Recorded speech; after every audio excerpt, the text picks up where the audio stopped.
that some people really do want to help you and that they can be trusted. I trust people. Yeah, give me your phone. You don't have 10 phone numbers on this thing. Ignoring the texts from Sam. Look, you've got to nurture friendships. I think this is the premise of the story. This story is about friendship. That is so sad. You have no history, no family. Are you lashing out at me, Doc? I am not going to be asking anyone to show me their phone and then mock them. But I do believe her main point is he does not have any friends. Shouldn't have given up the shield. Good to see you too, Buck. This is wrong. Okay, so here we start off with their first interaction, and it is cold and there's some animosity. We would kind of place that where this is starting off, acquaintances that are upset with each other. You think it didn't break my heart to see them march him out there and call him the new Captain America? This isn't what Steve wanted. Great reunion, buddy. Be well. You had no right to give up the shield, Sam. I do actually like the way that they spoke to each other, though. It wasn't aggressive, it wasn't loud, they let each other speak, they listened to each other. So even though they're not very close, there is a certain amount of respect that you can see in their interaction. You're not going to come here in your overextended life and tell me about my rights. I love that Sam really states his boundaries. He's like, you know what, you don't have a right to be able to tell me what to do. But they shared, they expressed this, which I think is something that's very bonding in between relationships. I have a feeling they might be a part of the big three. What big three?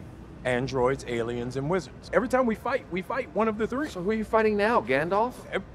That's so cute. You can see already that they play really beautifully off of each other, that they can kind of go from being angry to this cute little repartee. There are no wizards. Doctor Strange Is a sorcerer. A sorcerer is a wizard without a hat, right?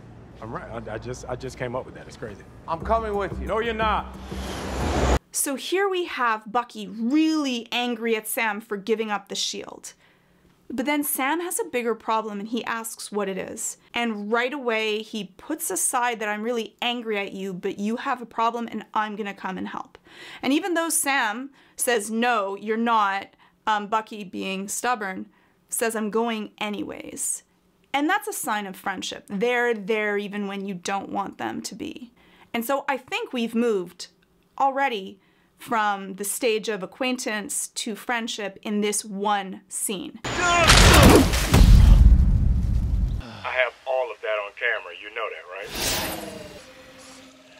Get out of my face, Sam, or I'll break it. Okay, head north. Come on. What do friends do when someone falls down and hurts themselves? They laugh and get it on camera. Sam, John Walker, Captain America. Okay, let's look at that again. So here we have this shield, the shield that's been given to the new Captain America that's causing this strife between Sam and Bucky. And Bucky not only grabs it, which shows this intimate moment that he has with this shield that was his friend's, but then the entire story that he's so angry about Sam about was about giving it to him. And then you see his face after he gives it to the new Captain America, kind of like a, damn, like that pained, I can't believe I just did that. Does he always just stare like that? You get used to it. Okay. They're moving from just friends to kind of like close friends because now Sam is answering for Bucky. Is this guy bothering you? No, he's not bothering me. Do you know who this is?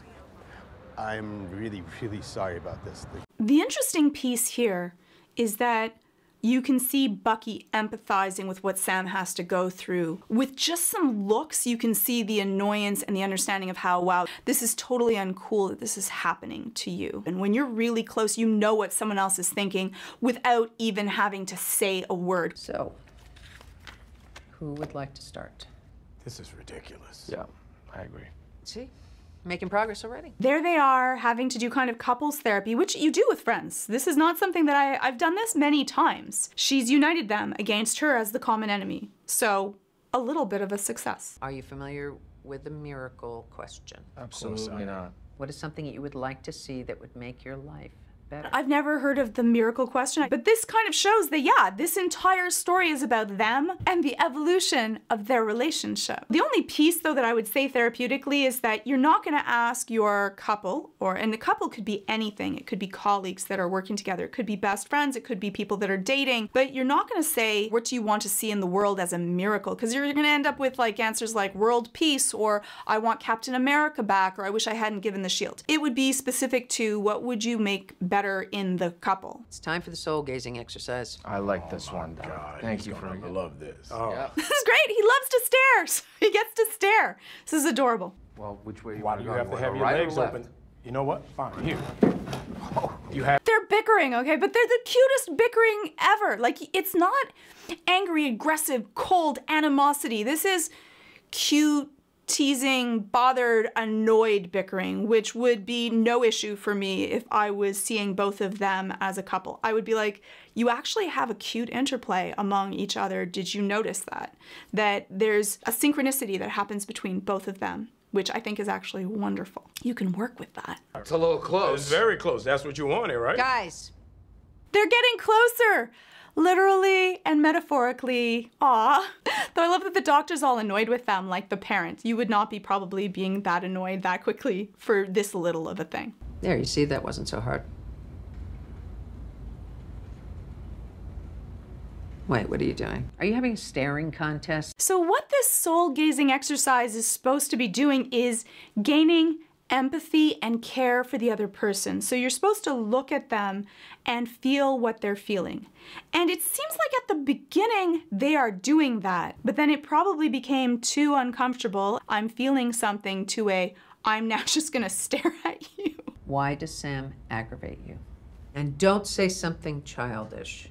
So the first thing that you say when you do this exercise is that I want you to share what bothers you. And then you would say, Sam, I don't want you to interrupt and I don't want you to offend. And then I want you to tell me what he said and validate that so that I know that you heard it. Why'd you give up that shield? Why are you making such a big deal out of something that has nothing to do with you? He trusted you. Gave you that shield and you threw it away like it was nothing. Oh, So maybe he was wrong about you. And if he was wrong about you, then he was wrong about me. And so now we can see why this shield meant so much to Bucky. This is his symbol of redemption, his belief in himself and his own journey. That symbol of hope was what he needs, and what he needs going forward with all of the difficulty and all of the pain and the bad things that he's done in his life. But can you accept that I did what I thought was right? Sam did it. He said exactly what he needed from Bucky. Understanding and acceptance. That is what he needs to get closer to a really intimate relationship, even if he does not agree. And the therapist really is supposed to jump in at that point and ask him specifically, did you hear what Sam said? What does he need in order to heal? Thanks, Doc, for making it weird. I feel much better. Bad therapy. There was so much hope. They actually shared their intimate feelings, which is probably not easy for either of them. They did an amazing job at being able to be really honest, really quickly, very vulnerable. But I don't think that the therapist left a good open space for them to be able to share that and make sure that the other person understood, accepted, validated, and they were able to make an agreement of how they were going to go forward together. We're free agents. We're more flexible. So it wouldn't make sense for us to work with you. A word of advice, then. Stay the hell out of my way. But did you hear what Sam said? We. He's now not just, he's speaking for both of them. So even though there's still this animosity, they're still a team. They're friends. And did you notice that Captain America spoke for himself? Stay out of my way, not our way. They may also need a little bit of work on their level of their team and friendship. Isaiah said my people. Don't take that to heart. That's not what he meant. Walker doesn't have any leads. I know where you're going with this, and no. He knows all of Hydra's secrets. Don't you remember Siberia? Okay, then. We're gonna go see Zemo. He says we're gonna go see Zemo together. They have left off, which I would say at friendship, almost cusping upon close friendship, because even though Sam does not agree with him, he's decided to go Anyways, loved the show, and I love the interaction between Bucky and Sam. Let me know what you think in the comments below. Where would you rank their level of friendship if you had to, and what was your favorite moment? Hopefully you liked the video, subscribe, and let me know how you felt about it. 1 second, my foot fell asleep. It's okay, it's totally okay. No, it's not, it doesn't work.